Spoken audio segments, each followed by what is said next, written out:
Hello friends, welcome to SMB Hunar. SMB રેસિપીઝમાં આજે આપણે જે લીલું લસણ છે ગ્રીન ગાર્લિક એને આપણે કટ કેવી રીતે કરશું અને કયો પાર્ટ આપણે ખાવામાં લઈ શકીએ છીએ આપણે એ જોશું. ઓકે, આ ગ્રીન લસણ છે. માર્કેટમાં બે ટાઈપના લસણ મળશે. લીલું લસણ ઘણા હોય છે જે આ કલી નિકાલીને સેલ કરે છે અને ઘણા હોય છે આ કલી સાથે સેલ કરે છે. તો અગર આપણે આ કલી સાથે લાવીએ છીએ તો આપણે એને નિકાલી દઈશું. આ આપણે યુઝ નહીં કરીએ. આ જે લસણની કલી છે એના ઉપર એ આપણે યુઝ નહીં કરીએ.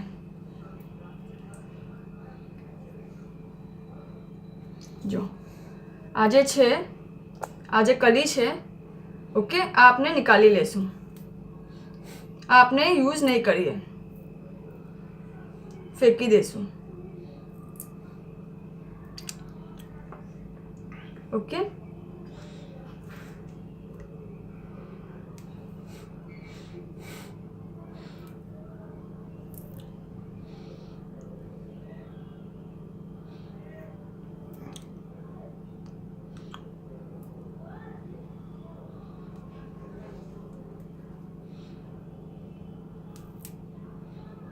જ્યારે આપણે લીલું લસણ બનાવીએ છીએ ત્યારે આપણને કલીનું કંઈ કામ નથી.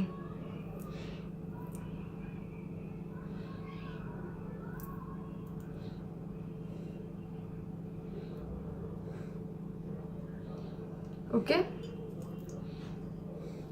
આ જે લસણ છે આપણે એને બરાબર લેન્થમાં લઈ લઈશું કે આપણું બરાબર સાથે હોય. જો, તાકી આપણે એક સાથે આનાથી વધારે બી આપણે લઈને એક સાથે કટ કરી શકીએ છીએ. તો અગર આપણે આમ કરીએ છીએ, લેવલ કરી લઈએ છીએ તો આપણું કામ ઇઝી થઈ જાય છે. ઓકે, આ જે છે વચમાં સેન્ટરમાં જે છે, આ જે સેન્ટરનો પાર્ટ છે આ વાલો, બસ આપણને એ જ નિકાલવાનો છે. ઓકે, અને આપણે પૂરું વધારે બી હોય તો આપણે સાથે લઈને કરી શકીએ છીએ. જો આ આટલું અને આ બીજો જે આ પાર્ટ છે આ બી આપણે નહીં લઈએ અને બાકીનું પૂરું આપણે લઈ લઈશું.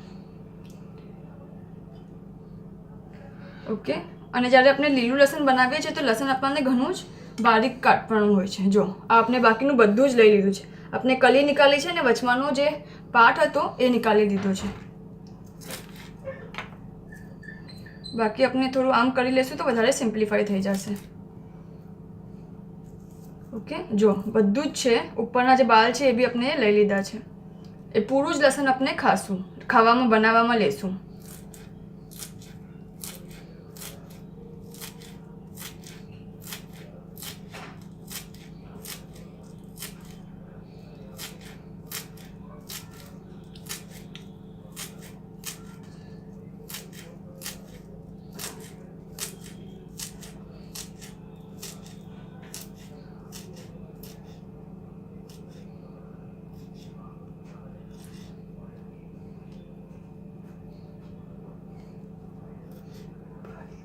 આ આપણું લસણ રેડી છે જે આપણે લીલું લસણ બનાવીએ એમાં યુઝ કરી શકીએ છીએ. શુક્રન.